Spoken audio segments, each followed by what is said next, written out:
नमस्कार दोस्तों, आज मैं लेके आया हूँ चौथा महान शासन जो था सातवाहन वंश से। ठीक है। इन्होंने अपना शासन कर्ण वंश को हरा के किया था। ठीक है। इस अभी तक मगध के ऊपर मौर्यों का शासन रहा था, शुंग वंश का शासन रहा था, उसके बाद कर्णव का, उसके बाद आया था सातवाहन वंश। ठीक है।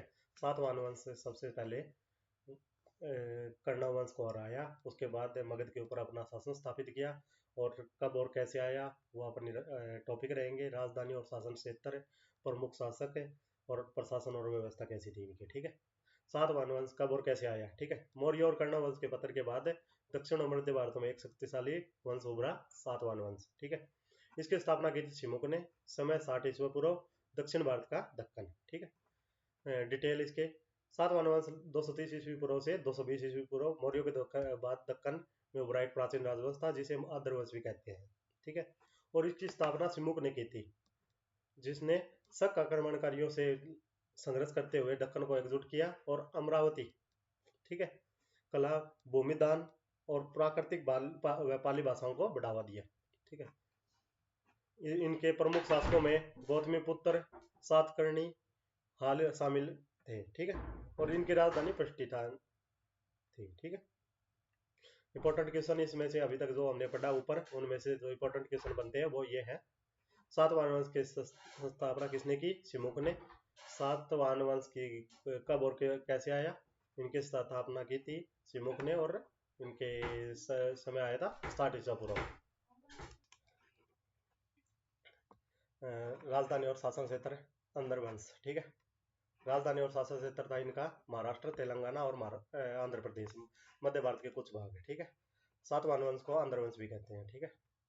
प्रमुख शासक है, प्रमुख शासक इसमें रहे हैं शिमुक, सातकर्णी और गोमतीपुत्र। ठीक है।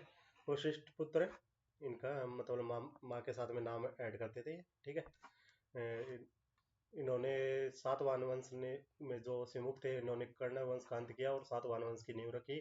सातकर्णी थे जो पहला शासन महान शासक रहा था, तो अश्वमेध यंत्र यज्ञ करवाया था। ठीक है। और ब्राह्मण धर्म को संरक्षण दिया था। शक शासक नेपाल को हराया, सातवाहन वंश की शक्ति और पुनर्जीवित किया, खुद को सब कहा सबको यौवन और पहाड़ों का सारक। ठीक है। रोम के साथ व्यापार किया था इन्होंने, और विदेशी व्यापार में वृद्धि की थी। प्रशासन और व्यवस्था, राजा को कहा जाता था राजा। ठीक है। प्रशासन में अमत्य और मात्र भूमि के दान की प्रथा शुरू हुई। ठीक है। मातृवंशी पहचान, राजा माँ के नाम के से पहचाने जाते थे। ठीक है। गोमती पुत्र जैसे। ठीक है, इसका उदाहरण है। अर्थव्यवस्था और व्यापार, चांदी और सोना के सिक्के, बंदरगाह, भरूच से और कल्याण।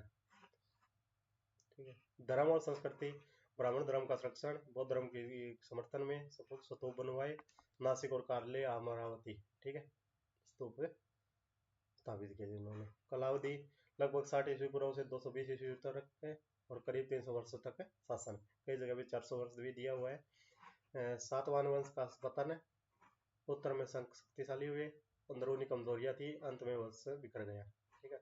सातवाहन वंश की राजधानी क्या थी? प्रतिष्ठान, पेठन, तो अभी मध्य प्रदेश है। वह सातवाहन वंश को किस नाम से जाना जाता था? आंध्र वंश। सातवाहन वंश का सबसे महान शासक कौन रहे? गोमतीपुत्र सतकर्णी। ठीक है। शक शासन नेपाल को किसने हराया? गोमतीपुत्र सतकर्णी ने। ठीक है।